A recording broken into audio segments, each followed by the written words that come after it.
Good morning, Your Honor. Azar Chief Counsel here on behalf of the defendant, Robert Marzejka, stands to my immediate right.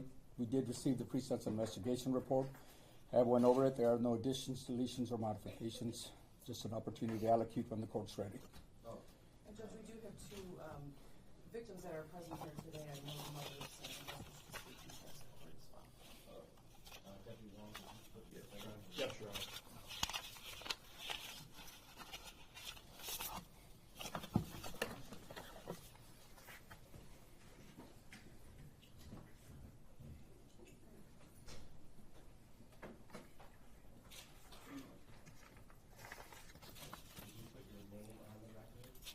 Yes, my name is Diane Bryan. And what would you like to do?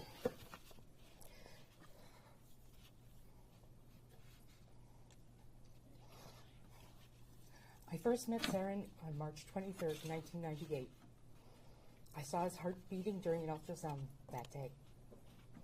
He's been in my heart and thoughts every day since. My hope was that he would grow up to be a kind, thoughtful person who loved himself and others.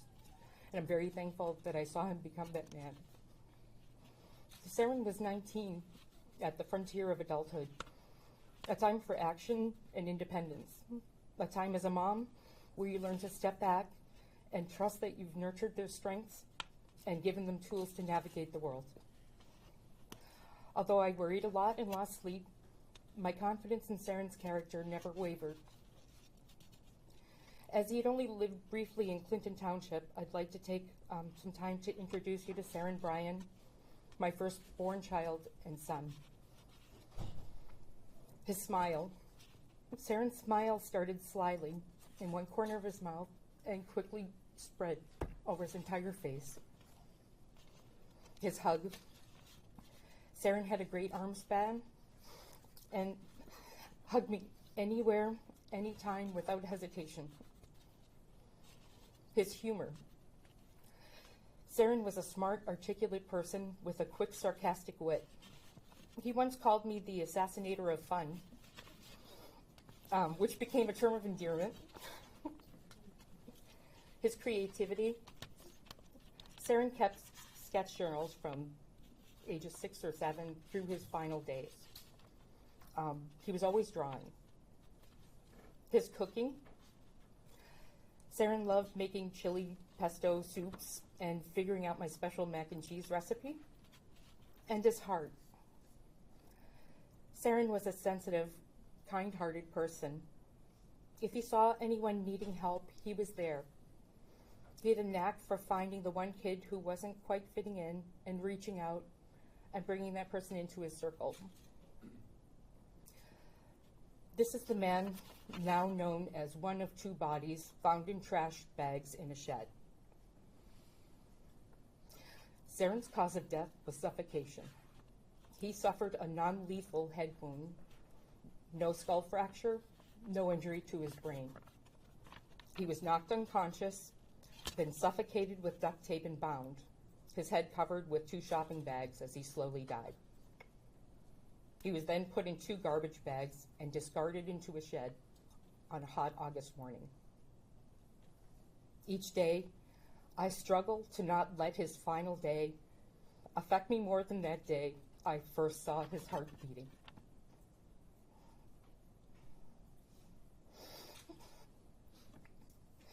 I say to myself, sometimes out loud, you cannot keep Saren in that day.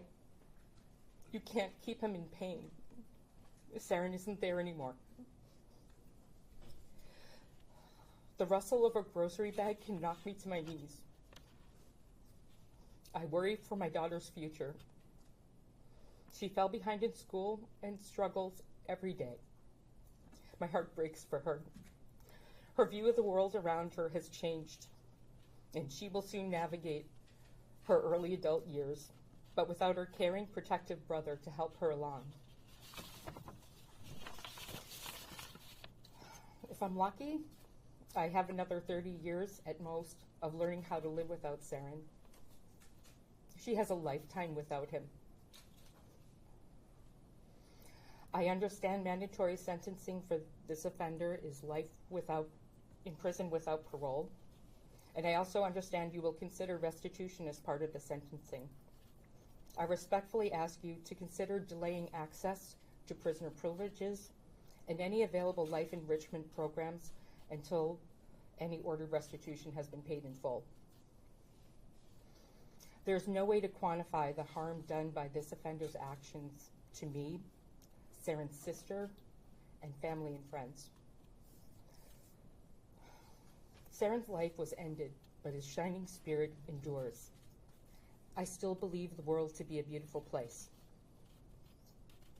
Thank you, Judge, for the opportunity to address the court.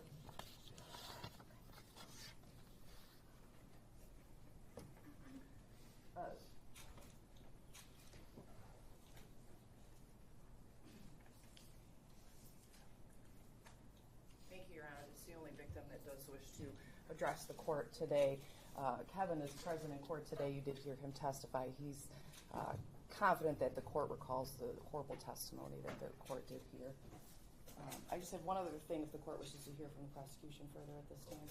Judge, I did note in the pre-sentence investigation report, the only thing that's noteworthy to myself as an assistant prosecuting attorney here is that there was a refusal, Judge, to participate in the interview that probation does try to do to present to the court the full picture of the defendant as well as the agent's description of the offense. I think that's noteworthy, Judge, as it shows lack of remorse, I believe, still continuing and ongoing in this matter. I know the court recalls the horrifying testimony that the court did hear and we rely on that. Mr. Azar? Yes. Mr. Sandy, on behalf of the client.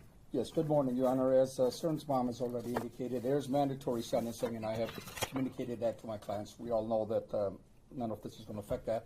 And I don't want to relitigate the case, but as the court will look at the file, Mr. Marzejka has had mental illness for a long time. He's heard voices, he's been hospitalized.